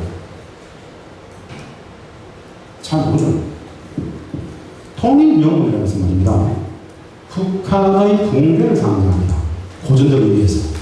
북한이 붕괴했을 때 2,500만 북한 주민들의 모든 사회복지를 우리가 책임지고 그들을 우리가 먹여 살리고 그들의 1인당 GDP를 3,000불, 5,000불, 7,000불씩 올려가는 동안 수십 년간 매년 대한민국 국민들이 통일 세금을 1인당 어마어마하게 부담해야 된다. 라는 게 통일비용론의 개념이에요. 민족 공동 통일 방안은 북한의 공개를 상정하지 않아요. 이 통일비용론 안에 통일 퍼주기 수많은 단어들이 같이 엮여 있어요. 거짓이죠. 거짓. 완벽한 거짓. 그런 건 없어요. 원래 남과 북이 엄청나게 같이 윈윈해요. 그래서 성공해봤잖아요. 엄청나게 윈윈하단 말이에요. 남과 북이 함께 부강해져. 안 싸우고 같이 경쟁을 도모하는데 당연히 우리가 그쪽에 북측에다가 공짜로 철도 도로를 깔아줍니까? 그러면 한 푼도 없어요. 다 북측의 자원을 다 바꾸게 있잖아요. 그냥 겉으로 들어가는 하나도 없단 말입니다. 윈윈한단 말이죠. 여기서 말씀드렸던 게 그겁니다. 그 말도 안 되는 거짓 담론에서 통일 비용론을 우리 대한민국 사회에 완벽하게 확산시켰던 주체가 바로 일본이다. 개항할 일이 뭡니까? 6.15 공동선언이 나오고 남과 북의 통일 방안을 합의하고 개성난을 합의해버리고 경계를 쭉 가겠다니까 일본은 일본재단, 사츠카와재단, 일본재단 이런 것들 동원해가지고 독일 통일을 갖다 와가지고 흡수통일 상정해놓고 북한 붕괴되고 거기에 어마어마한 돈 들어가야 된다. 말도 안 되는 거짓 담론을 뿌려가지고 결국 대한민국 국민들의 가슴 속에서 통일을 다 반대하게 만들었어요. 말은 통일비용론인데 반통일 담론이에요. 일본이 기획해서 엄청나게 유포시켰던 그 담론. 정작 중요한 것은 일본이 그런 나쁜 짓을 했다는 것 자체를 우리는 몰라요. 현혹한 일이죠.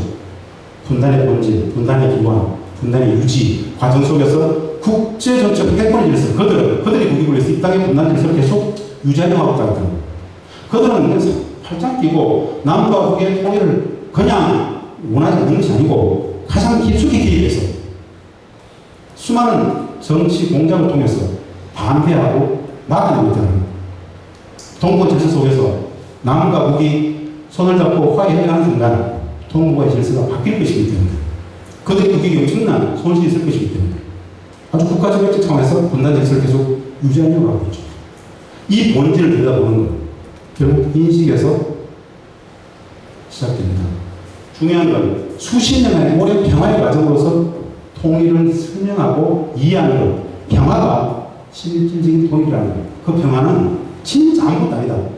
다름을, 차이를 고개하고 어떤 마음으로 인정할 수 있을 때 이미 평화가 되더라. 그 정도의 개념이면 통일 개념을 완벽히 이해하는 겁니다. 요 단순한 10분도 안 되는 통일 개념을 왜 국가는 국민들에게 가르치지 않죠? 분통태제는 거죠. 분단체제. 분단체제는 호락호락 하지 않죠. 이거 통일부 홈페이지에 있는 민족 공동체 통일 방향을 설명하는 화면입니다. 통일부 홈페이지 가보셨습니다. 가셔가지고 통일정책 상단에 통일정책에 클릭하시면 이거 뜹니다. 제가 방금 설명했던 내용들. 통일부 홈페이지에 수십 년간 있었습니다. 근데 이거 국민들은 모르죠. 예선학교 선생님들도 최근에서야 이제 이거 관심 가지고 가르치기 시작했습니다. 평화가 통일이라고 가르치면 굉장히 달라질 것 같아요. 통일교는 통일다, 거짓이다. 오히려 엄청난 경제적 부강 번영이 따라온다고 이야기하면 누가 감히 통일을 반대하겠습니까? 평화가 오고 번영도 온다는데 왜 그걸 반대하겠어요? 그만큼 통일교육 부재 속에서 인식이 매우 오도되어 있다고 말씀드리는 겁니다. 평화가 통일입니다. 존중입니다. 다음까지 참 어려운 이야기입니다. 사실 다 중요합니다. 제가 늘 주최측하고 이야기할 때마다 시간을 덜 쫓기는 분단도, 통일도, 북도, 개성까지 말씀을 드려야 되는데 빨리 하고 중간에 사실 5분 쉬었다가 9시 이후에 모든 토론 하시도록 하려고 했었는데 빨리 달려보겠습니다. 북맹이라고 들어보셨나요? 혹시 북맹? 문맹, 큰 맹이 뭔 뜻인지 아시죠? 아시잖아요. 문맹, 큰맹은 당연히. 북맹은 북에 대한 총체적 무지를 북맹이라고 합니다. 북한 학자로서 북측에 가장 오랫동안 장기 취업했었어요. 대한민국의 국가공무원으로서 북측하고 공식 협상을 가장 많이 했었어요. 그 과정에서 이 분단 체제, 분단 구조가 구조적으로 북을 무지하게 만드는구나라는 결론을 내렸어요. 분단 체제를 우리는 모범적으로 살았기 때문에 대부분 다 북맹이에요. 그냥 나쁜 놈들이면 되잖아요. 찌질한 놈들, 루저들, 즉, 애들, 나쁜 새끼들. 이게 분단 체제고 우리한테 이미지가 있던 북이죠. 직접 만나보면 어떨 것 같아요? 대화해보고, 생활해보고, 전혀 다른 북을 만나게 되죠. 예, 그런 북인데요. 그냥 하나의 문제식 정도를 던지기 위해서 사진 몇 장을 보고 넘어가겠습니다. 매우 간단치 않다라는 정도로만 툭 던지기 위해서. 호시탐탐 적화되어 그런 나쁜 놈들이라는 이미지 있죠. 엄청난 통제체제, 통제사회, 그러니까 폭력, 이런 이미지가 있습니다. 헐고 문제는 굉장히 있죠. 이런 사회이다, 이런 것 말고, 그냥 참 단순하지 않은 사진을 한번 보겠습니다. 지난해 10월 11일 강창훈 기념식 날 김정은 위원장이 연설을 하다가 한 3군데 지점에서 울먹였어요. 그 연설문의 주 기조는 뭐였냐면요. 나이도 어린 제가 권력을 담주해가지고 열심히 하고 있지만 영향이 진짜 부족해가지고 여전히 남북관계도 북미관계도 정상적인 평화를 아직 못 찾고 있고 유민들은 여전히 임기움 속에서 허리띠를 졸라매서 그런 상황 속에서 매우 부족합니다. 어깨 너무 무겁습니다. 이런 솔직한 얘기를 했었어요. 이 연설을 좀 듣다가 이 주민들이 그 연설하고 있는 김정은을 보면서 같이 울어요. 같이 이렇게 군인도 울죠. 군인도 같이 울어요. 이거 10월 10일 날 녹화해서 10월 11일 날 저녁에 조선중앙 통신이 전 주민들이 똑같이 녹화 방송을 했어요. 전 주민이 다 울었다 그래요. 우리는 이들의 눈물에 대해서 어느 정도 이해할 수 있을까요? 진짜 미치겠죠. 완벽히 세뇌당해가지고 완전히 미친 거잖아요. 그런 인식을 하죠. 그만큼 우리는 완벽히 분명히 그냥 한마디로 제가 가장 많이 표현할 수 있는 단어가 그거예요. 너무 간단하지 않습니다. 이들의 눈물은 진심이에요. 저 공동체성과 집단주의라는 것은 전체적이 아닙니다. 저 집단주의라는 것은 저 모두의 공동체성은 사회 정치적 운영의 원리로서의 가치 규범이에요. 사고방식.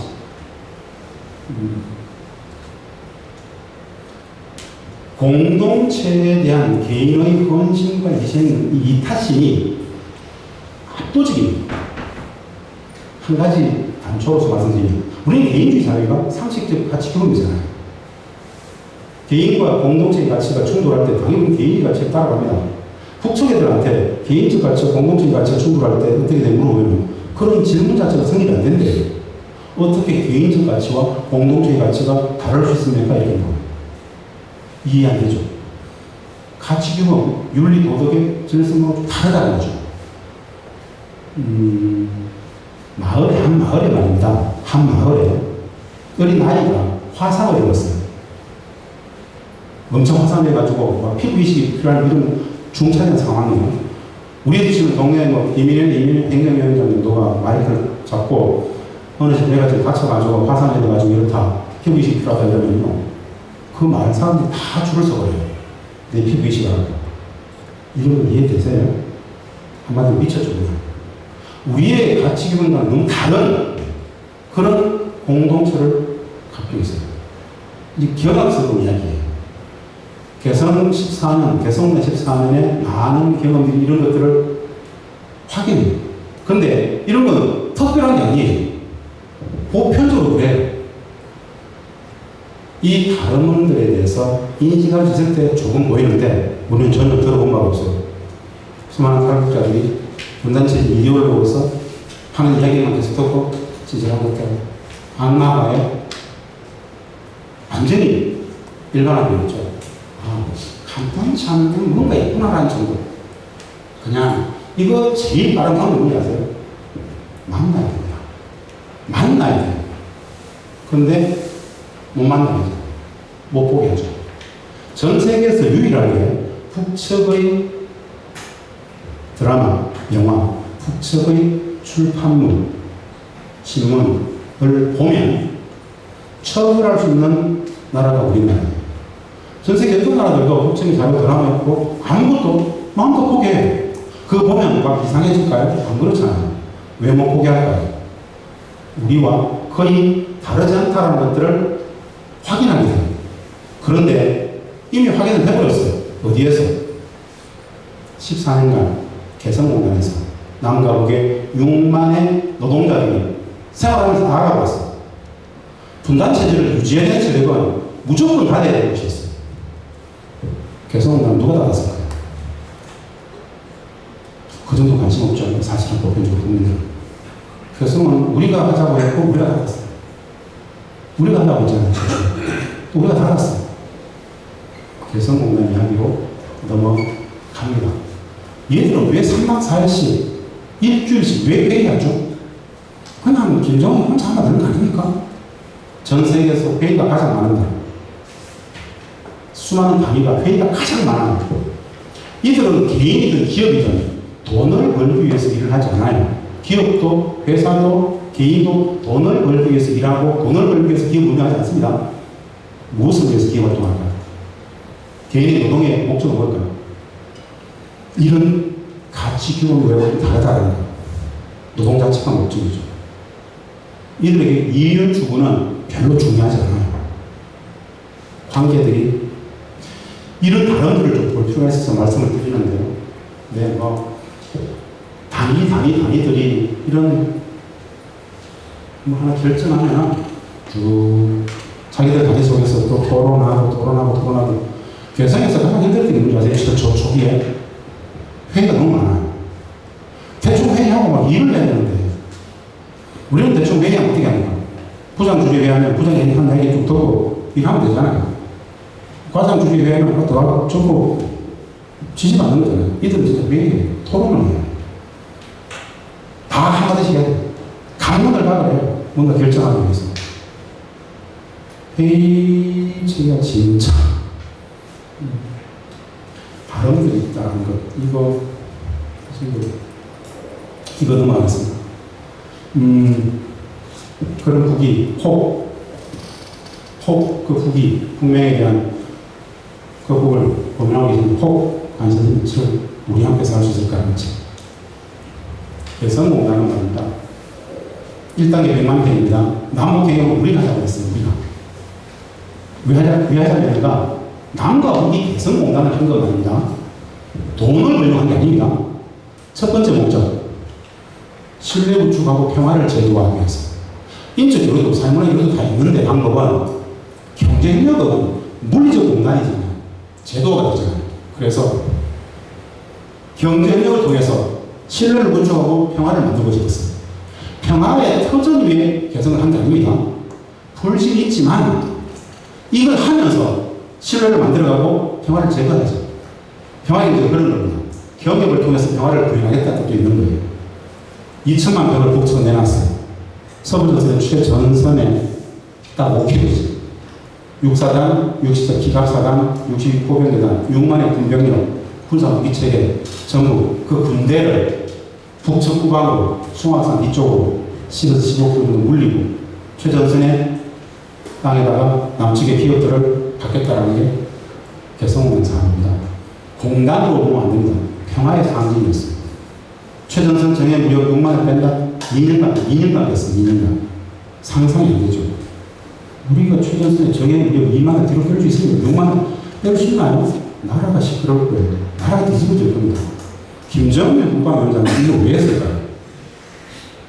우리가 개성공단, 북측이 개성공단 이유, 돈줄, 달러박스, 외화로 이런 말도 안 되는 이유들. 우리는 그렇게 배웠어요. 북이 개성공단 이유, 돈줄, 달러박스, 외화로 다 거짓말이죠. 북측은 개성공단을 돈 때문에 하지 않았어요. 저는 2003년 당시에 이 개성공단 협상 청와대 BHC 컨트롤타워에 참여하고 있습니다. 협상은 통일부 국정원 산자부가 있었어요. 그 협상의 총책 컨트롤타워에 참여하고 있었어요. 조기 협상의 과정에서 나타나는 북측의 개성을 돈 때문에 하지 않을 때 두 가지 상징적인 거, 땅값과 임금. 이거 1당에 100만 평, 2천만 평 내놨지만 1당에는 100만 평 됐어요. 100만 평 우리 토지공사가 분양을 했어요. 평당 14만 5천 원, 평당 45만 원, 공장부지 14만 5천 원, 상업용지 45만 원, 3대1 개념이 100% 다 했어요. 그냥 다 했어요. 북측에게 그냥 당하고 나서 땅값 주겠다고 했을 때 공짜로 쓰면 된다고 했어요. 뭘 돈을. 우리는 이 개성공업지구를 6.15 공동선언의 정신에 입각하여 북반함의 평화의 제도화를 위해서 특혜도 조처되면 그냥 쓰면 된다. 돈이 목적이었습니다. 땅값 받으면 되잖아요. 한 번 했다. 물론 우리는 줬어요. 북측이 최종적으로 그래 상징적으로 받으면 받겠다 해가지고 상징적으로 북측 입장에 든 금액은 1제곱미터당 $1, 1달러. 서로 내놨다고 보시면 됩니다. 두 번째, 임금. 북측 노동자들 임금 한 달. 2004년 3월 협상이 이게.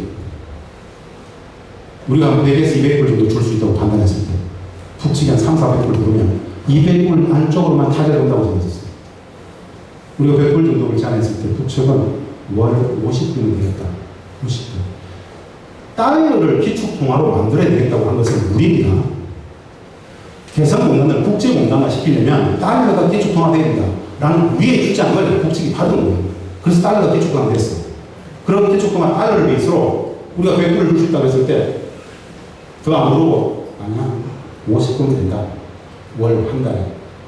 6.15 공동선언 북한의 평화의 제도와 특혜적 조치 똑같다. 그냥 쓰면 된다. 땅값 1,000원, 월 50불.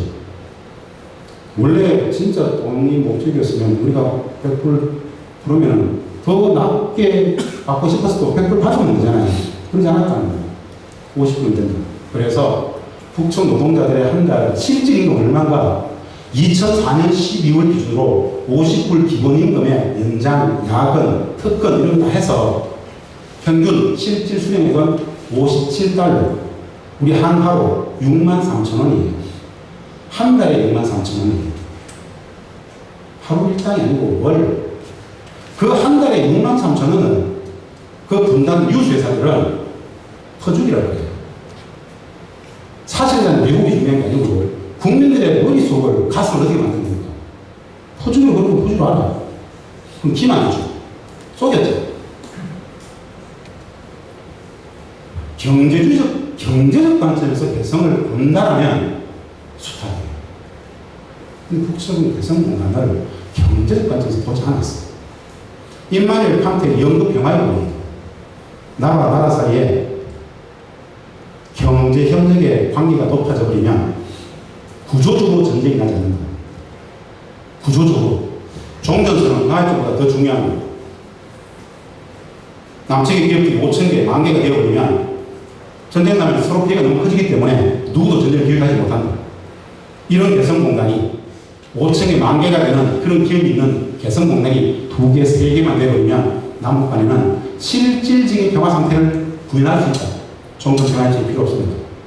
이게 북측의 이론이에요. 개성공단처럼. 근데 이런 얘기를 들어본 적이 없어요. 그냥 퍼주기만 되죠. 수많은 북측 노동자들이 어떻습니까? 그거 빨래박스가 아니고 그거 가지고 대량 살상무기 핵과 미사일 만들어가지고 이따 이야기를 해요. 왜? 개성을 타야 되니까. 그들은 그렇게 이민을 시켜놓고 결국 타봤죠. 결국 타봤어요. 예, 사진들 보면서 이제 끝내겠습니다. 이후 시간들을 가지고 지금 해야 되기 때문에 2003년에 착공했고요. 2004년도에 첫 제품이 나왔습니다. 5년, 6년, 7년 진짜 좋았습니다. 이만한 공간은 없습니다. 어떤 측면에서 평화는 평화고요. 경제적 관점에서 우리 대한민국 경제에 한반도 평화경제 미래경제 창이라고 그러는데요. 구조적 저성장의 문제, 양극화의 문제, 참 많은 문제들을 중국발 비교의 중국의 제조업 변경이 우리를 추월했기 때문에 우리에게는 제조업의 위기가 왔어요. 중국은 우리에게 더 이상 수출장이 아니고 중국의 저 공룡 제조업은 우리를 압도하고 있잖아요. 이 구조적 제조업의 위기를 넘어갈 수 있는 유일한 방법, 남북협력이에요. 개성에서 해봤거든. 개성공단보다 더 좋은 경쟁력을 가질 수 있는 공단은 없어요. 해봤기 때문에. 그 14년간 있었던 사진들 보고 데이터 보고 강의를 마무리할 건데요. 2007년 14선은 서울로 오시다가 썼던 방면록입니다. 여기 개성공단이 바로 남북협력 현장입니다. 민족의 운명을 개척하고 있습니다. 열심히 합시다. 대한민국 농민이라고 쓰셨고요. 개성공단의 동이 통한 모습입니다. 아침에 하루에 수천 대의 차량이 왔다 갔다 합니다. 원자재 싣고 부자재 싣고 완전 무조건 나가죠. 사람과 물류가 오고 가는 곳. 개성공단 입구에서 차량 대기하고 지금 통영검사소 앞에서 대기하고 있는 모습입니다. 통영검사소 쪽 들어오는 모습이고요. 경의선 철도는 이미 2007년도에 연결됐습니다. 2007년도에 왕복 2회 했습니다. 이게 남북의 합의였어요. 개성공단이 커지게 되면 물류의 일정 부분을 철도로 보낼 생각이었어요. 그래서 2007년도에 이미 문산과 개성공단 입구 지난 공동역까지 하루 왕복 2회 왔다 갔다 했었습니다. 동해선은 연결해야 되는 상황이고요. 3,000명 정도, 전체 국청 노동자가 55,000명입니다. 3,000명 정도가 자전거로 출퇴근을 했습니다. 나머지 52,000명은 우리 개성공업통신재단 관리원회가 운영했던 출퇴근 버스를 이용했습니다. 국청 노동자들 출근하고 퇴근하는 모습입니다. 55,000명, 개성시, 개풍군, 장풍군, 판문군 일대. 특별히 선발해서 온 게 아닙니다. 그 지역 인근에서 노동력으로 가용하는 사람을 다 들어왔습니다. 특별히 선발해서 오지 않았어요. 저는 개성에 있을 때 개성공단 관련된 모든 남북협상의 협상 대표예요. 모든 협상을 제가 했어요. 2008년부터 2011년까지. 북측 노동자들 공급하는 구조, 과정, 절차의 방법 제일 잘 알아요. 어디에서 오는지. 자연정가에는 연간 3,500원밖에 안 됩니다. 학교에서 졸업했다든가 제대부인들 연간 이 지역은 북측은 노동시장이 이렇게 늘려지지 되지 않아요. 지역적이다 있다면 딱 3,500원밖에 정도가 안 돼요. 우리가 북측하고 약 35만의 대공단을 만들겠다고 처음 얘기했을 때 어떻게 하냐면 대규모 합숙소를 지어가지고 다른 데에 데리고 있었어요. 2008년 이명박 정부가 딱 들어오면서부터 개성공단을 동결시켜버려요. 개성공단에 들어오려고 했던 모든 기업들 못 들게 하죠. 남북이 합의해서 개성공단 기숙사 합숙소 지어야 거 이명박은 안 지어버리죠. 거부해버리죠. 이런 사실관계를 몰라요. 이명박 정부는 2008년 5월에 2008년 2월 말에 초대 김하중 통일부 장관이 첫 일성이 개성공단 이대로 할 수 없어. 2008년 2월이 인수위 끝나자마자 개성공단 이대로 할 수 없어. 처음 발표를 해요. 왜 갑자기 그랬을까요? 불과 3달 전에 14선은 12월 합의, 개성공단에서 진짜 많은 합의가 있었는데 단 하나도 지키지 않아요. 그리고 2008년 그해 가을에 우리가 일방적으로 개성공단을 닫을 경우에 어떤 일이 발생할 수 있는지 대외비로 비밀스럽게 연구 용역을 줬어요. 왜 그랬을까? 어마어마하게 돈이 들리는 곳이고 왜 우리 정부는 갑자기 그걸 닫을 생각했을까요? 방법이 딱 하나였어요. 받는 방법 딱 한 가지. 개성공단과 관련된 남과 북의 그 많은 합의들을 우리가 안 지키면 북측이 닫아버릴 거야. 지키지 마. 참 참혹한 이야기죠. 열불 터지는 이야기죠. 불편한 진실이죠. 이게 분단이라는 거예요. 우리는 그런 거 몰라요. 그냥 나쁜 새끼들 저것들이 항상 뭐 분단, 거짓, 왜곡, 모도 거기에 일반 국민들이 범접할 수 있는 언론들이 범접할 수 있는 여유가 없어요. 국가가 걱정하는 얘기죠. 남북관계. 그렇게 왜곡된 진실 속에서 우리는 왜곡된 잘못된 이야기들을 하죠. 유일한 선은 알미요. 유일한 나도 무지다. 나는 그렇게 보도를 봤는데, 나는 그렇게 배웠는데, 내가 틀렸어? 분단체제가 만든 모습이죠. 분단의 피해를 다시 말씀. 이제 사진 보겠습니다. 북측 노동단 일하는 모습입니다. 개성시, 개포군, 장포군, 파문군. 남측에서 유통되는 전체 의류의 30%, 학생들 교복의 35%, 우리가 입고 있었던 모든 속옷, 모든 남측에 유통된 모든 속옷, 85%, 95%가 개성산입니다. 저들이 다 만들었어요. 남과 북이 같이 일을 해요. 함께 일을 합니다. 함께 일을 하면 어떤 일이 발생할까요? 그냥 친해집니다. 매우 친해져 버립니다. 그리고 때에 따라서는 있어서는 안 될 일이 발생합니다. 사랑을 해요. 골치 아파. 진짜 골치 아픕니다. 못 말려요. 사고를 안 합니다. 제도적으로 안 되잖아요. 제도적으로 안 가고 결혼 못 한다는 겁니다. 근데 이 감정은 어떻게 제어가 안 돼요? 떼놔야 돼요. 안 떼면 어떤 일이 발생할까요? 사랑하면 발생하는 게 모든 게 발생해요. 엄청 넓어요. 공간도 많잖아요. 나도 어떻게 돼요? 무조건 비극이에요. 그래서 저는 주로 아예 떼놨어요. 놔두면 안 되니까. 어떻게 되는지 아세요? 슬픈 이야기들이에요. 영화의 소재보다 제가 많이 줬었어요. 남측에 주재원들은 말입니다. 월요일에 들어가서 일하고 토요일이나 그 다음 주 나옵니다 말입니다. 다시 월요일에 들어가잖아요. 일요일 쉬고 월요일 다시 들어가죠. 남측에 도라산에 CIT가 있어요. 거기서 한 10년 왔다 갔다 잘했던 사람을 갑자기 출입을 출입 거부해요. 리제트하고. 그런 이유가 없잖아요. 이 사람은 내가 왜 출입이 거부됐지? 뭐 행정상 어려웠나? 북측 사람하고 스님씨 있다고 많이 합니다. 절대 안 사귄다고. 그런 거 아니라고. 진짜 아니라고. 진짜 맞죠. 놔두면 사고니까. 이런 사고예요. 북측 사람을 첫 번째 탈북시키는 거예요.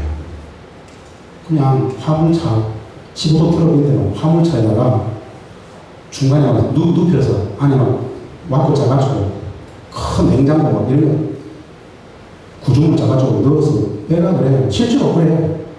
그런 건 남쪽에서 스크린 쫙 지나가면 사람 누워있으면 다 나와요. 다 잡는다. 다 끝내야 돼요. 이거 범법사실로 본다면 나 양극은 엄청 문제가 되잖아요. 그리고 사랑하게 되면 발생하는 모든 것들이 그럼 다 사고잖아요. 그래서 그렇게 떼나요. 그래서 진짜 사랑하냐? 너 진짜 사랑하냐?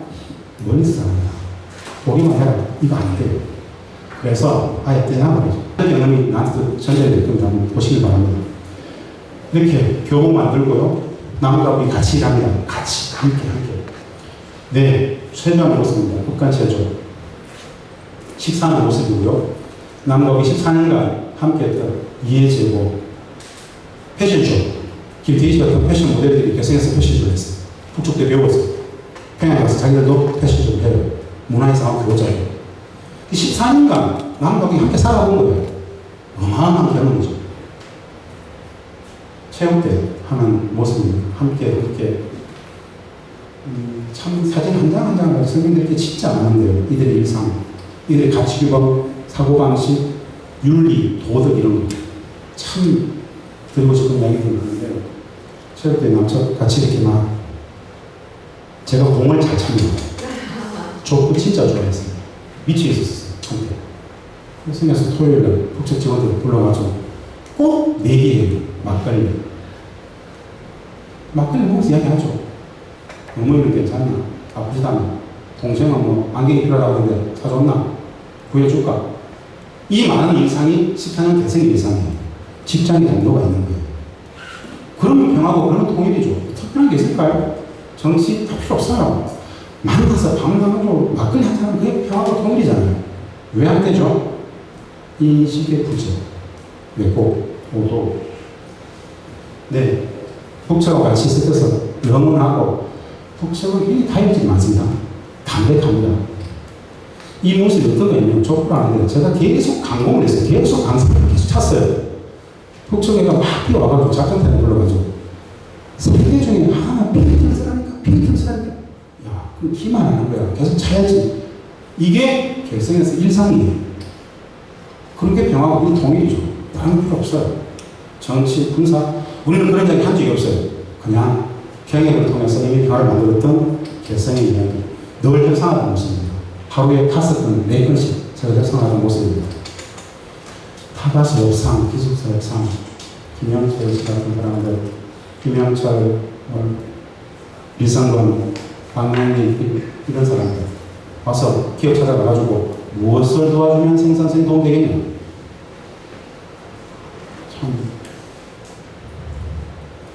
개성공단은 미국이 박근혜 정권 때 계속 압력을 하면서 다 하는 겁니다.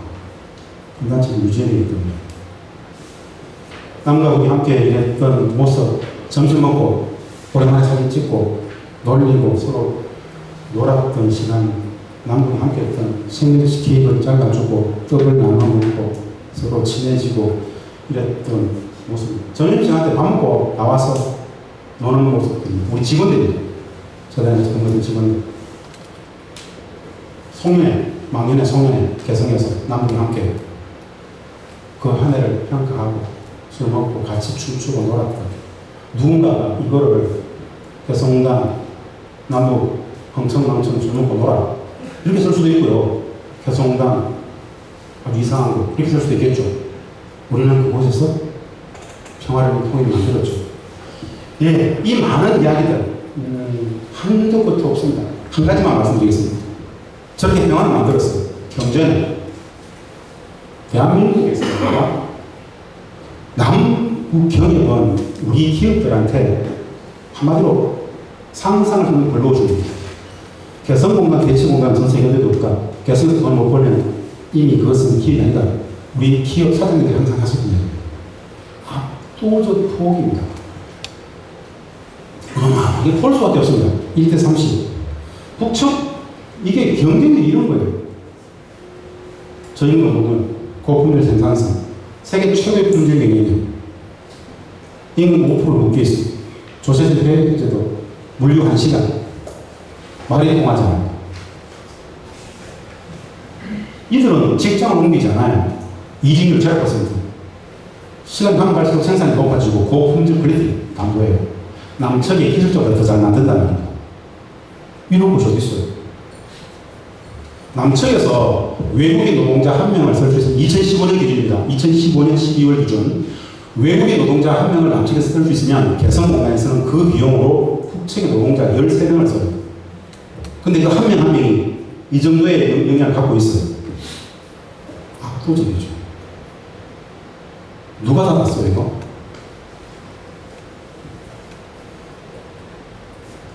네.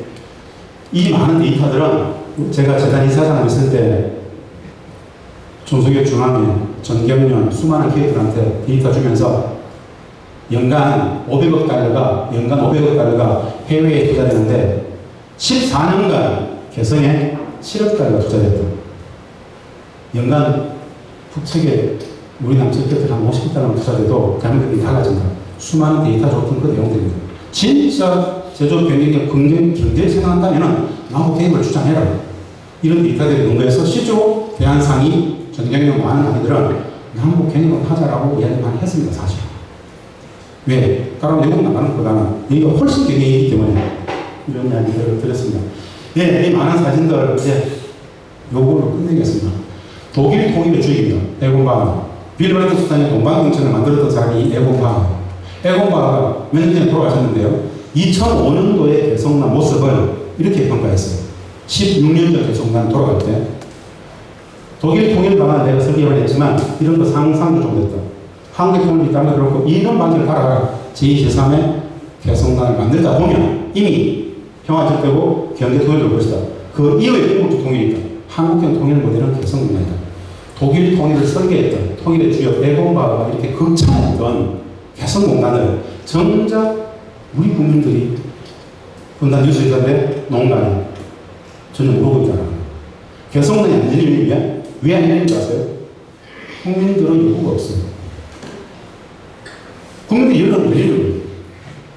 국민들이 별로 관심이 없어요. 그래서 정부적인 힘이 안 나요. 인식을 언제 제대로 할 수 있는 거예요.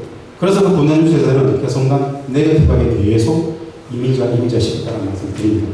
개성에 대한 여러 연계 치고 있었던 개성난 사람들의 질의를 한반도 평화경제 지정학의 방법을 지금의 가져고 바꾸고자 정치 군사적으로 그런 문제 말고 평화경제 남북평행 이 지리경제 동북아를 거꾸로 그려봤어요.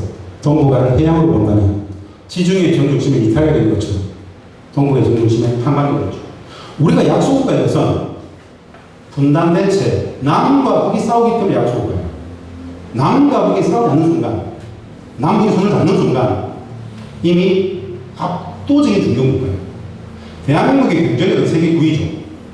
대한민국 자체의 군사력이 세계 6위예요. 남북이 합치면. 남북이 합치면 됩니다. 중국, 일본 상상할 수 없어요. 이미 대한민국의 군사력은 독일과 영국을 넘었었어요. 남북이 싸우고 있기 때문에 영원의 약속국가인데 우리끼리 안 싸우면 국제정치적 지위, 이 사회 품격, 경제, 양극화, 수많은 부조리, 불신, 총체적 비정상의 그런 분단을 넘어갈 수 있는 단초가 저는 다른 거 말고 신화부터 찾아오는 평양 과정 속에서 경제도, 번영도, 평화도 함께 나갈 수 있다고 해서 지정학의 과목을 지대에 가도록 하고자 라는 말씀을 드립니다. 이것으로 제 강의 모두 마치겠습니다. 고맙습니다. 감사합니다.